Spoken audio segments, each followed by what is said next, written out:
We're back in my Cure All Essential Oils document, and as you recall, it's got a total of 3 pages, and you can see that I'm on page 1 of 3. Let me come over here and click and drag the scroll bar all the way down to page 3. At the bottom, we finish off our essential oils that we resell, the bulleted points here. And what I want to do is I want to be able to separate the bullet points from the bottom paragraph and have the bottom paragraph on the next page. So instead of clicking in front of it and hitting enter, enter, enter to push that till it gets onto the top of the next page, let me go ahead and hit undo a couple of times. Instead, I can go ahead and use what's called a page break. Wherever my cursor is flashing, when I insert the page break, it'll go ahead and take everything to the right of that cursor and below it and push it on to the next page.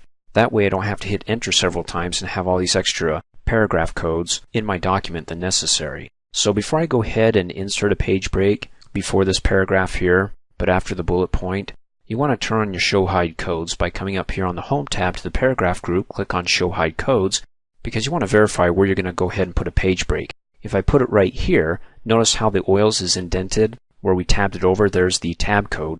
So I don't want to break it there, because if I want to go ahead and have that be included to come with this paragraph, then go ahead and break before the tab here. So I'm going to go ahead and click in front of it so the cursor is flashing in front. Then I can go ahead and do a page break or insert a page break by coming up here, clicking on the Page Layout tab, going to the Page Setup group, and there it is, Breaks. Click on the drop down arrow. You have 2 different types of breaks. You have the regular page break section, then you have the section breaks.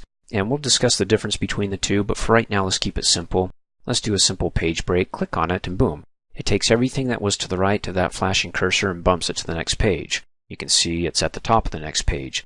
So when I scroll back up, it's not there, but with our Show Hide Codes still being displayed, it shows that this is a page break right here. So if I come back up here, click on the Home tab, go to the paragraph group and click off my codes, then obviously you can't see it. That's not going to print. Even if you turn it back on, it's still not going to print, because as you recall, when you click on the File tab and you go to print, what you see in the print preview window is what's going to print off. Even though my codes are being displayed, it's not showing here, so they're not going to print. Let me click on the File tab so I can go back to where I last left off, the Home tab here, and there's my Show Hide Codes. Now if I want to go ahead and let me click and drag to scroll this back up, get rid of the space between the bullet points, the essential oils, and the paragraph that's on the next page, then I need to delete the code here, page break. Go ahead and click in front of it, hit the delete key, and boom, it pulls it back in. Well, plus we have an extra paragraph code here, delete that, and it pulls it right up tight below the last bullet point. Another way that you can insert a page break without having to come up here, clicking on the Page Layout tab and clicking on the Page Breaks drop-down arrow, there's the shortcut key is Control-Enter. It does the same thing as the page break and pushes everything that's to the right of the cursor onto the next page. And then finally, you see these breaks in between the pages, and you see when I hover over in between that break, how it says double click to hide the white space. Well, the reason why that could be very helpful is because when you're scrolling in between pages here, and you got this extra space here, and the top margin, the bottom margin of the page above it, if you go ahead and you double click on that, it collapses it. So it looks like there's no gap when you're trying to read the document and going from the bottom of one page to the top of the next.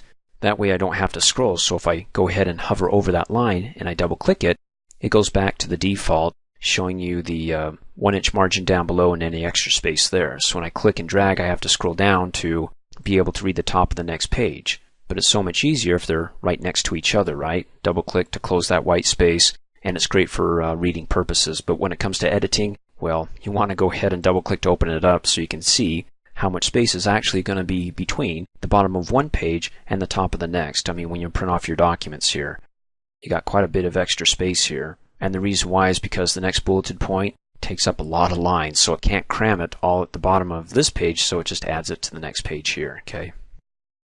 Thanks for watching. Hey, as a quick reminder, if you like my video, please give it a thumbs up. You can also click on me and subscribe to my channel to get notified of the latest videos. And for great specials on my products, please see the description below this video.